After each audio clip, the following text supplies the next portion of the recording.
This is the AudioVisual Podcast. Take a journey with your host, Kyle Dean. Explore captivating stories, insights, and experiences from diverse professionals that ignite your own creative spark. Welcome to a world beyond audiovisual. Welcome to the AudioVisual Podcast. Kyle Dean here with you once again on the AudioVisual Podcast. Thank you guys and gals for tuning in. Of course, make sure you check us out on social media. That is AudioVisual Pod on most of the social media platforms, YouTube, Spotify, any of those. Like, subscribe, all that fun stuff because it means a lot. And thank you to everybody that tunes in. Today I am joined by the one and only Dave Raymond, and you probably have heard of him. You may have not heard of him. You may have seen him in a different form, which is more of a kind of dressed up more than anything on that. But we will get down to his story. So a quick introduction. Dave, how are you doing today? I'm doing great, Kyle. Love being with you. I love this format.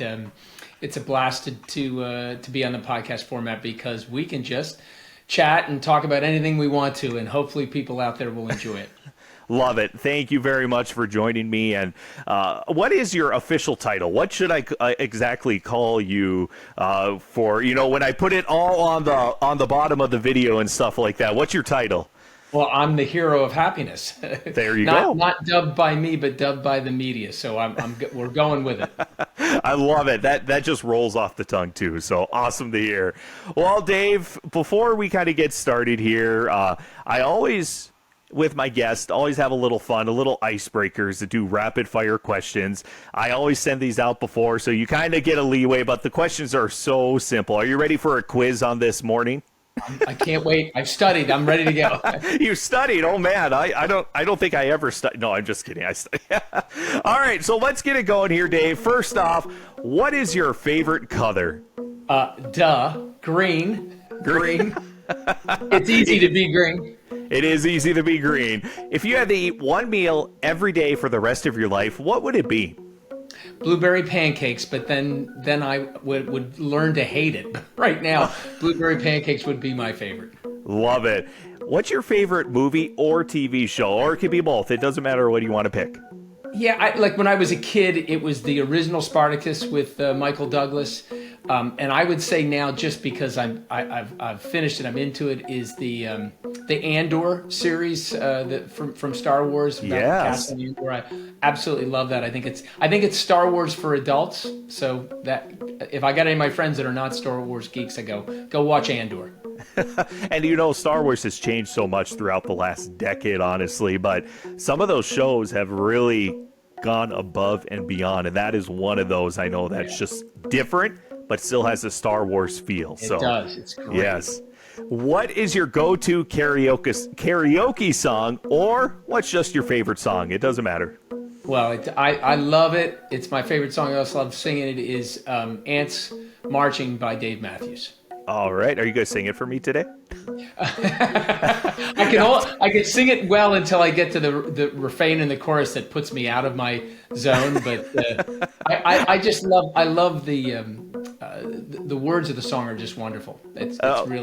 It's about being absorbed with life's difficulties and not stepping out of it and paying attention. I just think it's a great song.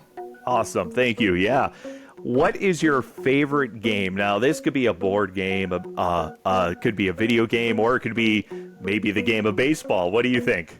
Well, I think to watch, I'm actually a huge college football fan. So watching a college football game would be my favorite. And the Eagles would be close second, although we're a little devastated right now.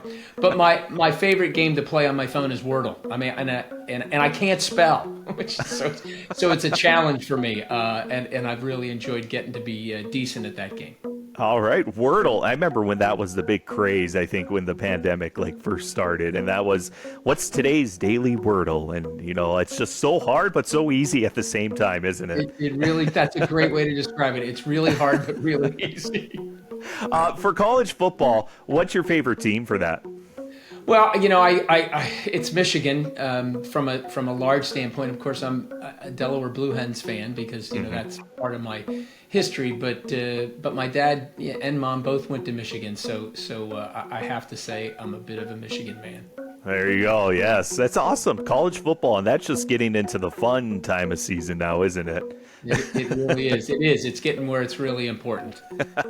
What is your most used emoji?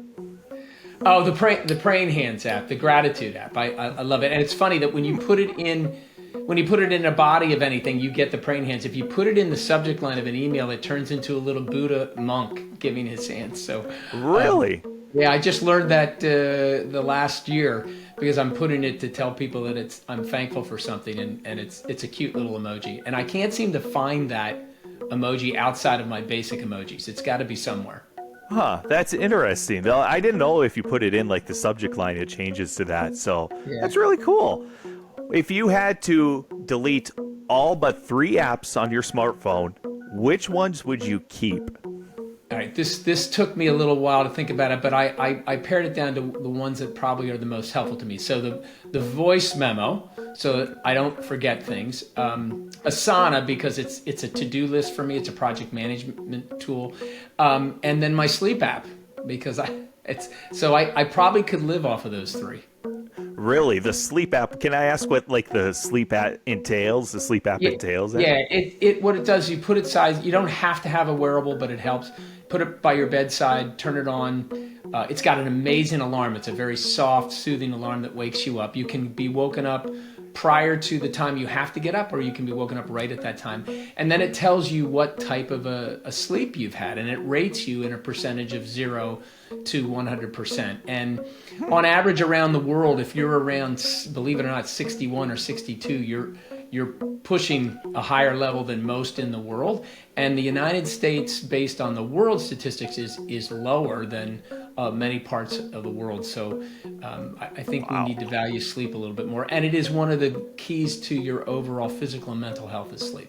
So can you remind my kids that naps are important sometimes or something? And they're important for adults too, Kyle. Yes, It's a great thing to do, and you can't go much more than 20 minutes or so because then you feel groggy when you get up. But man, I use an afternoon nap probably about 50% of the days. I'm taking a nap, and I find myself having a much more productive afternoon. Yeah, it's crazy what 20 minutes can do, but like you said, you do that 30 minutes, 40 minutes, you're like, the day's shot. Yeah, it's shot. It turns into an hour. Then you've lost your day. Well, this leads me actually to my next question is, would you rather sleep in late or would you take a long nap at midday? Yeah, it wouldn't take a long nap, but I'd take a midday nap. Okay, so we'll take minutes, that would work. What would your superpower be and why? Oh, and this goes right into the authentic part of me. I would love to be able to show up and automatically make people feel better just by showing up. You just had to show up. That would be an amazing superpower. And the reason why is that it does, if you have a superpower like that, it completely takes you out of yourself. So it would kind of be like a flow state. So imagine your flow state was to show up and you just made everybody feel better when you showed up. That would be an awesome superpower. That would be a legit superpower. And then there would be just everybody would be in a better mood, and we would need those superheroes, right? That would just, Correct. If you roll it out, there you go, the most powerful one right there, I would say. And then my last question, which is always, I think, a great one between all my interviewees, is who is your hero? Well, I'm going to give you 1 and 1A. One was my mom, because she gave me my superpower without knowing it, that helped me, be great in costume. Mm-hmm. And 1A would be my wife, because she's the one that reminds me that I do have skill sets that made me great, that made the Phanatic what it is today. So both of them guided me, but also taught me how to take some credit and to turn off a negative critic in your head. There you go. Yeah, those are great answers. I've had the mom one many times. I've had the spouse one many times, but it just shows how important those people are in your life to help become who you are, not just yesterday, but today too, and in the future. So yeah, and to recognize it, which thank you, recognizing it and having the permission to give testimony. I think that's awesome. So I loved all your questions, but that one was the one that moved me the most. Yep, and that's the one I always love asking, because it's always fun to see what people reply, because it shows just their journey of how that person or people really show what they became today, and hopefully, continue on their journey in the future. So Dave, thank you for asking, I should say, answering those rapid fire questions here before we kind of dive deep into the meat of the interview. So thank you for that. All good. So now we are going to break it down a little bit here as we're talking to Dave Raymond and the power of fun. Now, a little history on this. I actually met him in Bismarck at a conference here. It's been about a couple months now, and I would say his energy has always been fun. I know he had a great time in Bismarck when we were down there for the conference, and he did his presentations, and he is a public speaker. He's just a motivational speaker. And Dave, I think let's just start from the beginning, because maybe people have not heard of the Phillie Phanatic, which, many people probably have, but let's just start from the beginning, because I'm trying to remember a little bit here from your presentation and from your small group that you did here in Bismarck for that. What is your journey from a college student to becoming the original Phillie Phanatic? Can you kind of start with your journey from the beginning? Thank you, Kyle. Yeah, it was, my whole life was under a backdrop of sports. My dad was a head football coach at the University of Delaware. He was there for almost 50 years. And, everything we did at a young age was centered around Delaware football, because it wasn't just a game. It was, kind of our life, our oxygen.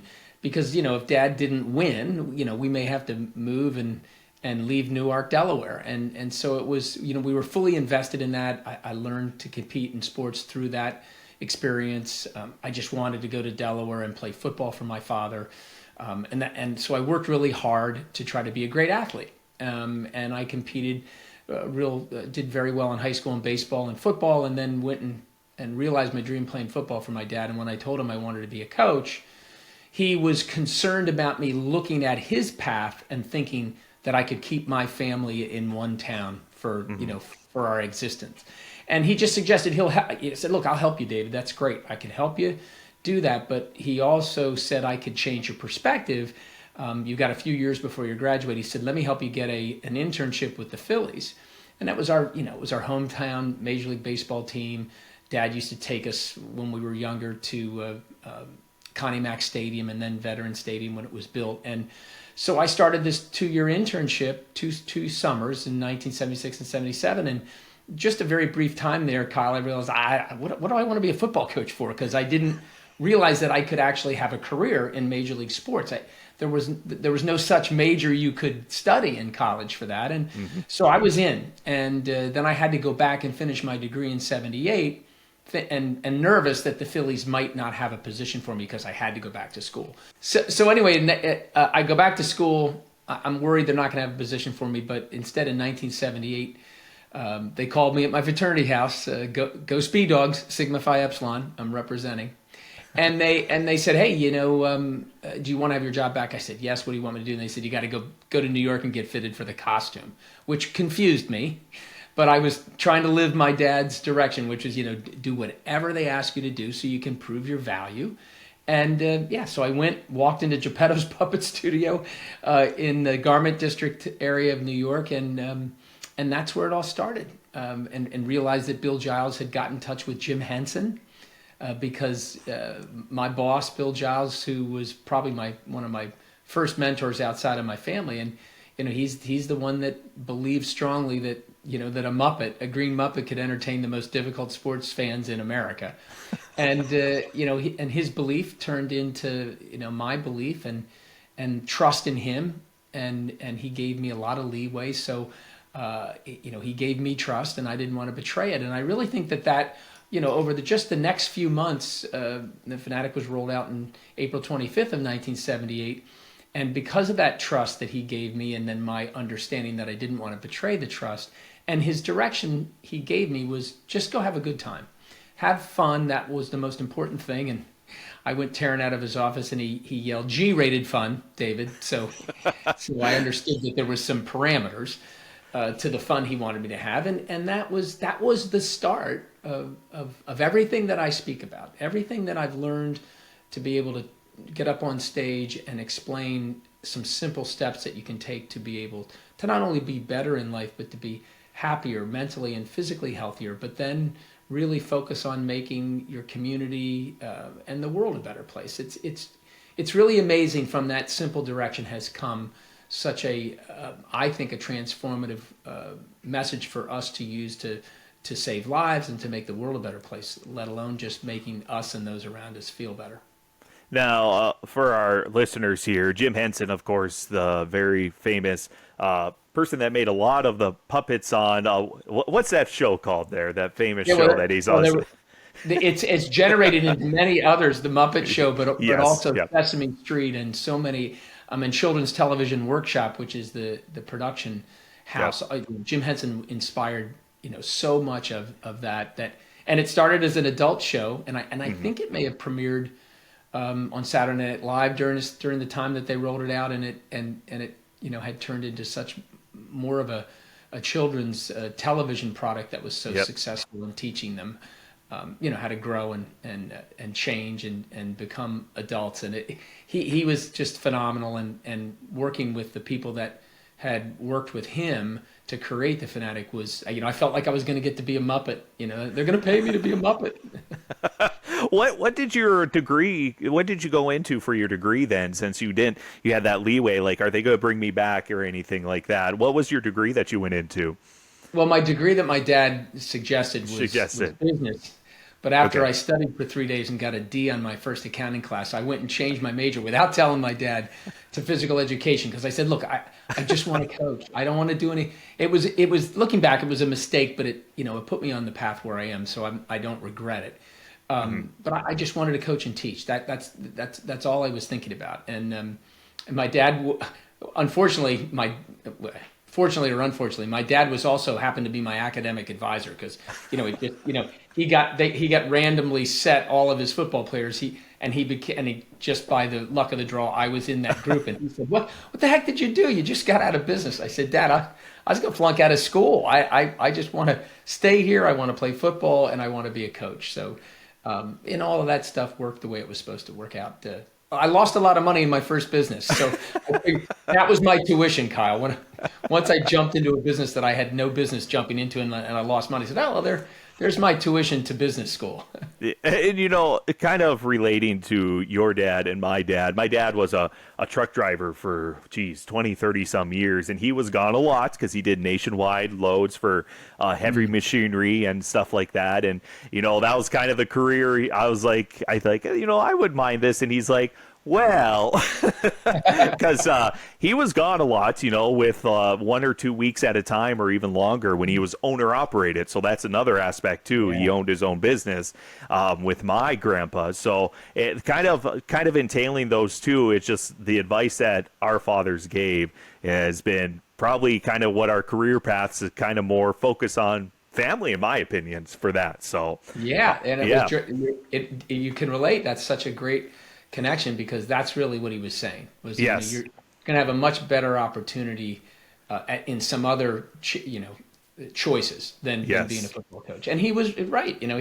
The joke that he said, well, it wasn't necessarily a joke, but it was funny. He said, "Listen, you're going to start, you're going to get fired, and one time it won't be your fault, and then the next time it will be your fault. But the bottom line is, in the industry today, you're going to get fired. That's part of this, and that helps you move on to find the place that you want. But all during that time, you're going to be pulling your family around with you, and that might not be the best way for them." And I thought that was wonderful advice, and I certainly fell in the right place. That's for sure. Awesome. Now, once again, we're speaking to Dave Raymond here, The Power of Fun, and also Phillie Phanatic for 16 years. Was that right? 16 years, yeah. It was, and it went by in a blink of an eye. Really? So I have to ask, 16 years gone like that, but what was your most memorable moment during those 16 years? And they could be probably many of them, but I'm just curious during that time. Yeah, I think one which was a path towards the message was to recognize that all of those appearances I made outside of the Phillies were things on paper that didn't look like a good idea. including funerals, Catholic church services, walking into hotel rooms or not hotel rooms, walking into hospital rooms where I was going into a lot of hotel rooms because I was traveling a lot, but walking into a hospital room where there were serious and I guess the best way to describe it, the brutality of life going on in those hospital rooms. And yet when the Phanatic showed up, it was a celebration during that time. So those moments, and there were many, many, thousands and multiples of thousands of those moments that surprised me that, hey, that a green furry Muppet could actually do some amazing things. But my personal favorite in terms of an experience was to ride at the end of the 1980 World Series parade. I was on a flatbed all by myself on a wide open flatbed as the Phanatic, and seeing the wake of the hundreds of thousands, probably 500,000 to 600,000 people following that parade down Broad Street and ending up at old JFK Stadium and filling that with about 150,000 people to watch the players get up and testify about how awesome it was to win their very first championship in the history of the franchise. So I'll never forget those moments. There are some grainy footage and photos on YouTube and the internet, but I remember it vividly to see that people just wanted to be a part of it. They showed up just to say, hey, we were a part of this. And in terms of how the Phanatic, I believe, kind of unified the city of Philadelphia, it was appropriate that he was at the end of that parade. That's kind of the last thing that they saw as they followed it down Broad Street. So, and for me to be able to witness that was phenomenal. And you probably have so many stories as the Phanatic in Philly, and it was just 16 years of your life that you thoroughly enjoyed. You got to see the joy on people's faces. And what kind of led the transition to where you are entrepreneurship, or where you went from 16 years of constantly moving, entertaining, to now where you're kind of transitioning? What was that process like? Yeah, it was actually, it's funny. It just, I look back on it now and realize what a monumental shift that was. And this was kind of my personality. I just thought, well, I don't want to be the same character for the rest of my life. I need to do something else. I hadn't tapped out physically. I still wanted to perform, which I did for my own company. And then the specific business reason for it was that I didn't own the rights to the Phanatic, which was case law well beyond my time with the Phillies.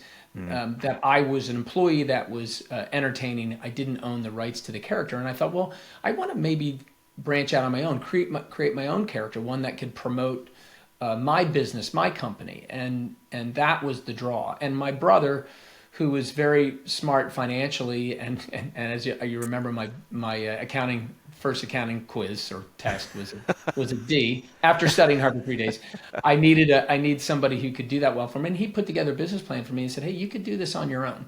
And it was about 7 years before I had really formed my idea to roll out Raymond Entertainment, and I had some partners in a business. That business changed and moved beyond what I wanted to do, and I went and created my own company in 2000. So it was the right decision. I learned everything I needed to learn outside of what I did not learn in business school, and just had an amazing opportunity to become an entrepreneur. And I'm so thrilled that happened because of all the things I had to learn to get there. So. And those businesses that I got involved in are still operating today. So I'm excited about that as well. So what kind of did your company do then for kind of our general audience here? What was your focus for your group? Yeah, my first group, I actually partnered with the people who helped the Phillies design and create the Phanatic, and connected to Jim Henson and Children's Television Workshop. Our first idea was to go with my strengths. We're going to create our own character. We'd own the copyright, and I would travel around the country at sporting events and entertain to try to build a grassroots marketing. And my partner's job was try to build television content.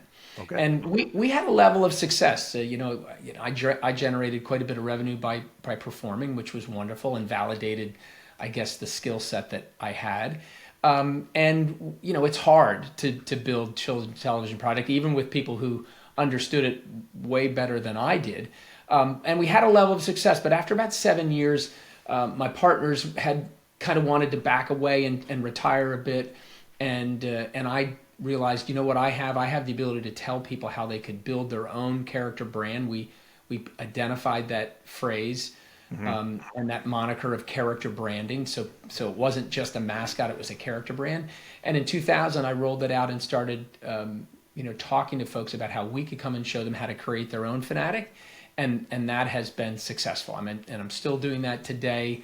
I appreciate my speaking business because I feel like I'm delivering a message that is bigger than what I do with the character brand, but it's all based on why the Phanatic was great and why he continues to be so impactful 45 years later after his birth. So, I'm still running Raymond Entertainment. That was Raymond Entertainment, but I'm just been very selective with my clients. Okay. There's only so many things, so certain things I'll do, which are I want to build a strong asset for my clients for their marketing. If they want somebody, they just need a costume builder. They want somebody in costume standing on a street corner. We just don't do that. We want to be able to build things that will last for hundreds of years and be very successful and be a character like the Phanatic. So so now I just select my clients, probably 1 or 2 a year, and I go around the country and speak, which is truly where my passion is now. And how long have you been speaking around the country now then?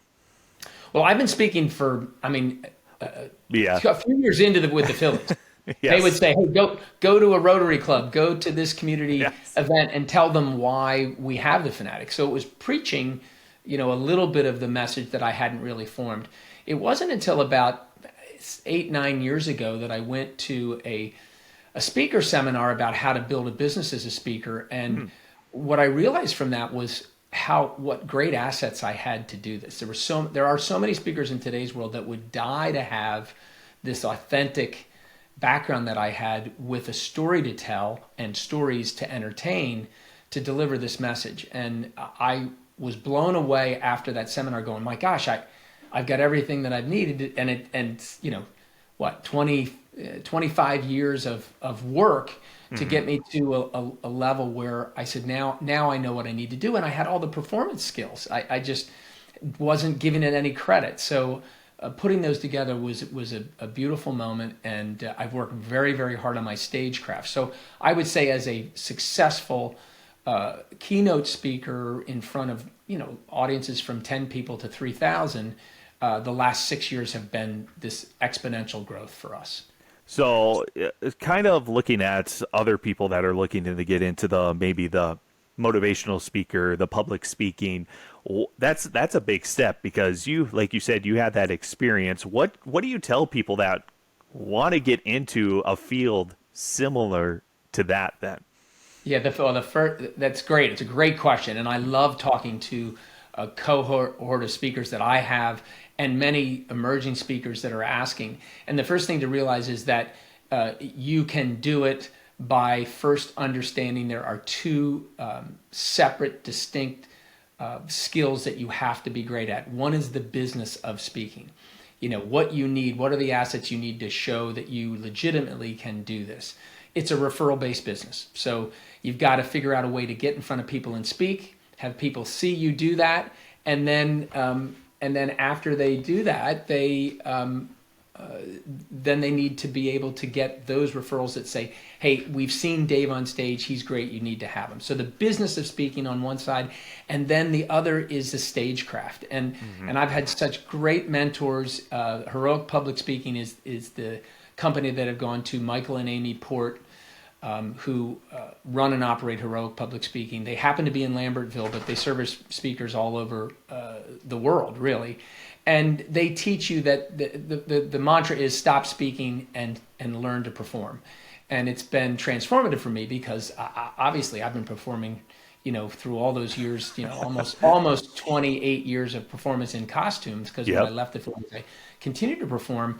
That nonverbal performance skill set is one that many people have to learn. through this stagecraft. I just had to learn specifics to stagecraft. Things like you should never be moving on stage unless there's a purpose behind the movement. One little, tiny detail, which is really vital, is we read. As you read, you're reading left to right. Well, up on stage, it's the reverse. So if I'm talking about something that is past, I'm either moving or have a movement that suggests to my right to their left. And as I work through a story, I'm moving from my right to left. And if I'm not moving, there is no reason for me to move. I may make gestures, that suggest some type of concept of welcoming, gratitude, etc. You can use those as you tell stories. And if I'm telling a story about some of the freneticism of the fanatic, I might be a little frenetic in my movements on stage. So those are things that I work on constantly, videotaping me telling a story and then reviewing it and seeing what I liked about it, what I didn't, having trusted sources to, there are two types of trusted sources. One who can tell you how they felt about it. Now that could be anybody, but then trusted sources that could tell you more specifics about your stagecraft. Those are coaches and teachers that have the cred to be able to give you that information. And you don't mix those two up, because if you ask somebody who's not familiar with what stagecraft is and say, well, did you like the way I was moving? They're not going to be able to give you the right feedback. So it's hours and hours and hours of practice, even telling this story that you've told thousands of times. You've got to continue to practice and hone it and make it so that you have really, you've got to engage the audience. And that's what it's all about. If you're not engaged the audience and something's not engaging the audience, even if it's your favorite story, you have to throw it away. So, could you shout out, like, once again, who did you go through kind of the learn all that stage presence? Because that is a lot of work, like you said, and it's just crazy. You have to learn through it for probably several years before you can even perfect it. Yeah, and I would say, look, I've had well over 10,000 hours of practice performing. Yes. And on stage, I have over 10,000 hours now from all the time I started. So for 40, almost 44 years, I've been speaking in front of people. So that the amount of reps you have to, the repetition and reps is really important. And having a coach, and I would say two distinct coaches, one to coach you on stagecraft and teach you on stagecraft, which I can't recommend heroic public speaking any better. And then somebody who can explain to you how you run a speaker business, because it is they're having a business understanding and acumen is great, but the speaker business has some very specific elements to it that other businesses don't.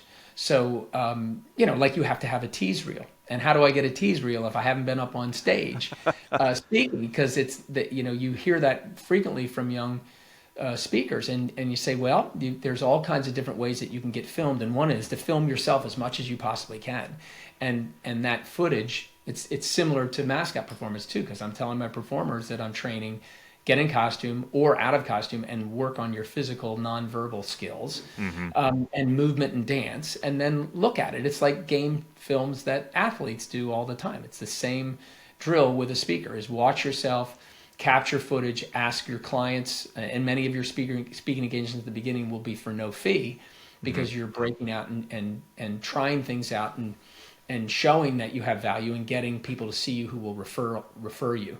Because if you don't find people to refer you, you are not going to move in a path where they're going to pay you to speak.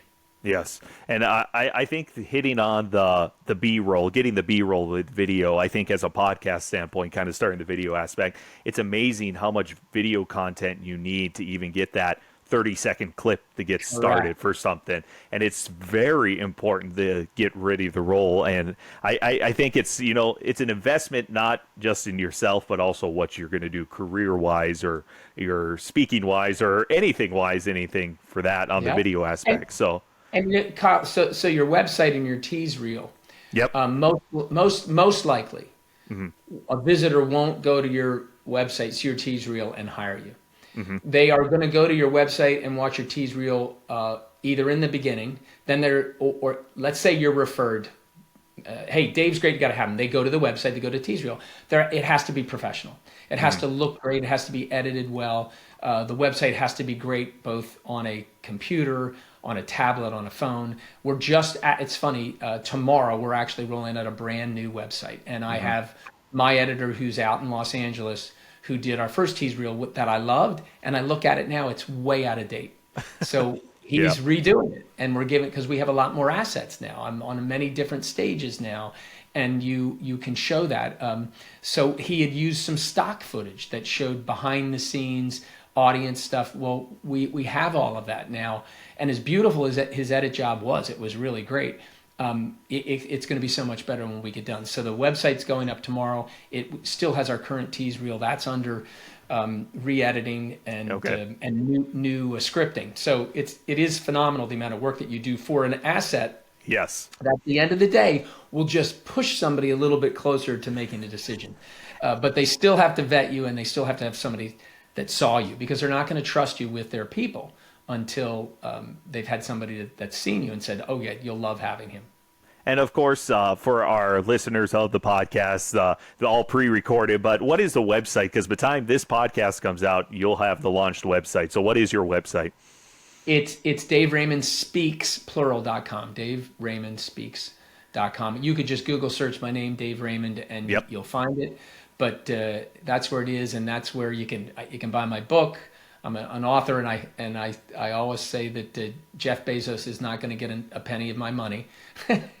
But I truly want my book where it originated and what it was created for. It wasn't created to be a bestseller, although I'm very proud of it, and people that have read it tell me they love it.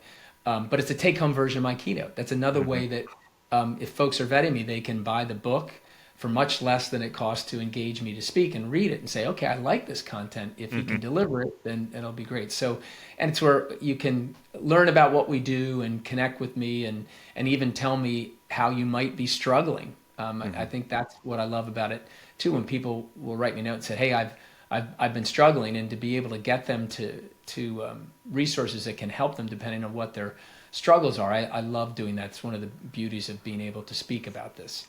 And once again, we're speaking to Dave Raymond here, the Power of Fun, Phillie Phanatic, so many other titles that we could probably call him here for that. But kind of going on that same aspect, the Power of Fun is kind of what I remembered from your presentations that you did over in Bismarck when we had the conference. Can you kind of elaborate on the Power of Fun, how it became kind of the central theme? Yeah, thank you. And it's funny how you'd be surprised to hear me say that fun is probably the worst word we could have ever used to market and sell this, because what I do on stage is try to get people to value it, because fun in and of itself puts another mindset, and we want to take you from the fun that you know to fun that could save lives. So here's what we're doing in the rollout. My keynote will now be known as the Evolution of Happiness. Authentically, it is my evolution of happiness. And then you use the Power of Fun process to help you put yourself on a path to your own evolution of happiness. So the Power of Fun process was something that I lived without understanding it. And so I've deconstructed when, I went through the brutality of life in the midst of a Leave It to Beaver existence. It sounds counterintuitive, but that's what life does to you. I had this great job. I was making more money than I thought I was worth. And my mother died of cancer. My marriage fell apart just shortly after my mother's memorial service. And it was a time where I was I mentioned this on stage, that I was in hopelessness. And hopelessness is when you make bad decisions. So all of the 138 people decide to take their lives every single day. So this is not something that isn't universal. And anybody can get into hopelessness. And if you don't have anybody to share it with, or ask for help, or be vulnerable enough to say that you're struggling, then that's when those decisions are made. And the science tells you that if you could pull back anybody who was successful in doing that, they would say it was a bad idea.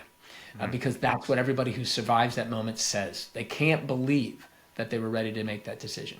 So simply put, the Power of Fun process is three simple foundational lessons. F stands for a force that fun is. You just have to believe that it's something beyond what you've categorized it before in your brain. It is a force that can do amazing things for you. U stands for universal, which means that once you tap into this powerful force, you see that it works everywhere. And I go, the Phanatic did it at funerals. It worked at funerals. It worked at events where no kids were there, just adults. and if you tap into this, it will help you cross borders and barriers in your life, and I believe in the world that we have today. And then N is the tricky part. It stands for no, which just suggests that if you're going to have this powerful force that works everywhere, and you decide to roll it out, say in business, in an accounting office, in a law firm, you might get some pushback. Like, whoa! Fun's not something that we can use here. Well, what you do with and the no, the pushback says, I'm going to take the word fun and I'm going to put the word serious in front of it. Once you do that, people around you go, okay, well, this is a serious effort, right? Yes, and we're also experts in doing it. Let us show you how we do it and how we suggest do it, and then let us show you the ROI. What's the return? Why are we investing in fun at a funeral? Well, because you want to celebrate a life well lived, and you want to connect to people on an emotional level, but that would include crying, but also laughing and celebrating. And that is the simple process. It's a force, it works everywhere, and we better show people we're serious about it and show them that we're experts in delivering it. And that's the process we reveal in my keynote, but it's also the process that we use to teach people how to do that themselves. So if people want more information to implement this into maybe their business or their life, even, personal life, what's the best way to kind of really dive into your book? Or what else would you say? That's great. Well, look, let me do it on budgets. You don't want to spend a nickel. Go to Dave Raymond Speaks and join our newsletter. And the first thing I'll say is, oh my gosh, another newsletter. Everybody has a newsletter. But here's the little difference in my newsletter, because it goes against the face of what people tell you need to do with a newsletter. We only publish it once a month. Everybody says, oh, it's got to be at least once a week, Dave, or at least twice a month. I do it once a month. It's Friday. It gets published at 5:30 on the last Friday of every month. And it's tips, tricks, and hacks on the things that you can do to boost your mood, then learn how to do that well and share it with others around you. So that costs nothing. The book is a take-home version, goes a little bit of a deeper dive into this process and how you can engage it through storytelling, and it shares a lot of the stories that I share from the stage. And then you can also fill out a contact form and say you want to learn about our workshops and our training and, of course, our keynotes. And the exciting news we have to offer, in 2024, we're going to be rolling out an asynchronous online course in happiness, so that you can go, and that probably is going to be an affordable amount, somewhere around $200 for an individual to take 6 to 8 modules of power of fun or happiness training. And the result is that what we want you to do is certainly be happier, be healthier, but go out and change the culture, make the world a better place. So I have to ask, with all this upcoming stuff, pretty good going from a Phillie Phanatic that had nothing that I wanted to do for business to now implementing this several decades later. But what is the changing times like from this digital age, after the pandemic? How has that evolved your speaking, your process of everything, would you say? Yeah. Well, it's forced us, when the pandemic hit, it's forced us to do what we're doing here. This is why I love podcasts, is to reach out to people virtually. And, if you're comfortable talking into the lens of a camera, as I'm doing right now, but in the lens of that camera is as one person that you're connecting to, and you are going to motivate them to think, feel, and act differently. And you can do that. It's a different platform than speaking in front of people, but it can be just as powerful. So that's changed it. In terms of our society today and the loneliness epidemic we're in, that is not a benefit, to be able to just look at a phone or a tablet and get all of your connections there. What we're hoping to do with this message is to realize that even with technology, and even during the pandemic, I thought the worst thing that our government did was to say that we need to stay 6 feet apart from each other, and the thought was you can't be together. Well, the thing that they opted in for our safety from a health perspective, but they completely opted out of what our psychology was, what our brain was, what our mental health meant, and that's what we're suffering from right now because of the pandemic. And then our younger generation, they don't value a lot of face-to-face interaction. So we need to battle the loneliness epidemic by, if you look at the statistics and you wanted to learn the top 20 things that potentially could extend your life. I'm always quick to say, hey, life can jump up and surprise us. You know, you can get hit by a bus tomorrow, but you want to have the opportunity to live longer. Then the top level thing that you need to invest in for a longer life is your meaningful relationships. And that comes above exercise and sleep and all those things. The most important one is to really value those relationships. So we need to realize that getting together with somebody and connecting is not only good for the person you're meeting with, but it's good for you mentally and physically. A lot of what I teach, I'll say, look, this isn't just mentally good for you. The mental benefits actually lead to a physically healthier human being. So I think that twofold. One, you asked the question, connecting to people virtually is wonderful. It gives us an experience to be able to get to somebody around the world and without traveling and spending all that money. But we don't want to rely solely on emojis and applications that allowed us to hide a little bit more.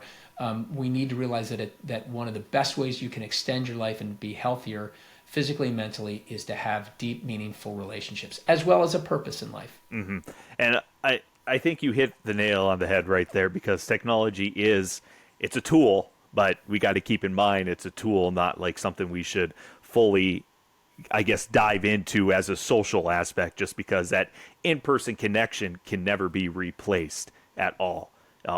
So yeah, great to hear on that. And Dave, you're full of knowledge. I know we're almost out of time here, and it's just so much fun to really dive into your entire journey. But I'm probably forgetting something that you want to mention. Maybe not. But what is there anything else you would like to add to our listeners that really kind of that are listening and really want to dive in a little bit more, or just anything encompassing that I'm probably missing? Yeah, I think the most important thing I want to tell you is that I want everybody to know that at the end of the day, you're in charge of your own well-being. You're in charge of your happiness. And you need to understand and believe that. And then what are the strategies? They can be very, very simple, but what you have to do is commit at least 2 to 5 minutes a day to care for yourself. It can be simple as, I need to get outside. And Stuart Smalley from Saturday Night Live, I love the character. He all made us laugh with his positive affirmations. But looking in the mirror and making yourself smile or laugh actually is a fabulous thing to do for yourself mentally and physically. So you have to believe that you're in charge of your own happiness, because it's true, and you have to go out and work on it daily. I love what Tony Robbins said once. He said, if you don't have time to give yourself 5 minutes a day, you're going to spend a lot of money on therapy later in life. So that's what I want to encourage people to do. And come to DaveRaymondSpeaks.com and learn more about what we have, because there are some things that don't cost you anything other than your time. And we're building that newsletter. It's a community of people that are believers. And it's last check, it's about 5,000 people. I'd like to pump that up to 25,000 people by the end of 2024, and I need the folks that are listening to do that. I work hard on it. ChatGPT has helped me be a little bit better writer, but I write everything. And then I go, hey, what do you think? Could I say this a little better? And it spits out something that's nicer, and then I edit that again, and it saved me a lot of time, but it's allowed me to connect on a deeper emotional level with my content. So I'd love them to do that, Kyle. Thank you for asking. Yeah, awesome. And, we could always talk about AI anytime, because that is a tool that's not going away. So, yes, it is a very unique. And yes, frightening. Yeah, I always joke, but maybe I shouldn't. Like that historical documentary Terminator, and there's just never know, man. So you just never know. I know. So I try not to go that far, but yes, I know. We'll just stop. Too. And to the AI that are listening to our podcast, we're just kidding. So. Well, Dave, one last thing here before we kind of wrap up the interview. Websites and any other information that you kind of want to relay to our listeners here today. Yeah, of course, DaveRaymondSpeaks.com. But I'll tell you what, anything that Tim Ferriss is doing in the world of mindfulness, he's a great podcaster, and he does a lot of long form interviews. But his interview with Jack Kornfield, who is a former Buddhist monk, a clinical psychologist, he is phenomenal. Sounds like your best friend when he talks. His 2.5-hour interview with Tim Ferriss, where he gives a 12-minute guided meditation, is one of my favorite all-time go-tos for people who really want to hear about mindfulness and well-being from one of the greatest minds in this business, Jack Kornfield. So try that. You got a couple of hours, or if you're on a long drive, key that up. It's really valuable. And, of course, Kyle, your podcast would be very next.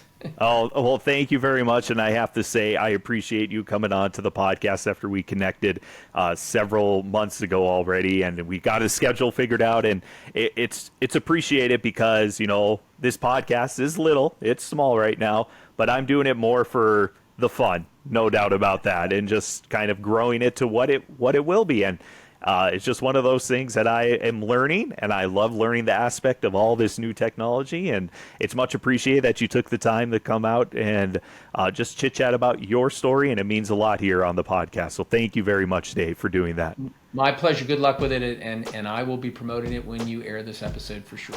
Oh, well, thank you very much, Dave. Once again, that is Dave Raymond. Make sure you check out all the details that we've talked about today. It has been a blast, and Dave, you have a good Christmas. I know this is all pre-recorded and everything, but I want you to have a good Christmas, a great 2024, and I wish all the best and happiness to you coming up here in the future.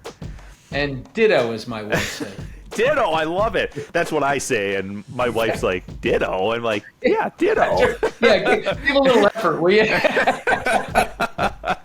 Once again, audiovisualpod.com, and all the social media channels are on there, and all the platforms that you can see all the streaming services, pretty much every major one that you can see there. And technology, Dave, you got to love it. Thanks, Kyle. I appreciate it. Yes, I'm Kyle Dean, and thank you for tuning in to the Audiovisual Podcast here on whatever streaming platform you're listening on.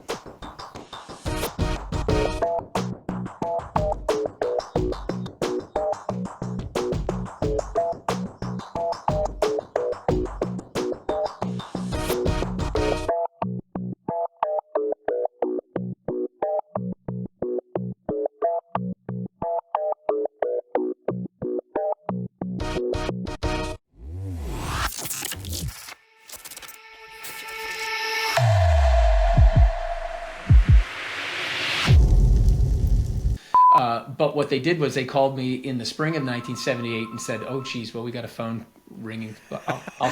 I'll pause, and then we'll go right back to where I." Sure, that's fine. It happens, man. Don't worry. Forgot about that. One more ring, and then it will go to voicemail. Okay. This is live podcasting. Yep. Connect with people that you. Oh, sorry. Never barks. I love blooper reels, man. There's nothing happening here that would make him bark. I love blooper reels, so prepare. Right, so anyway, so we're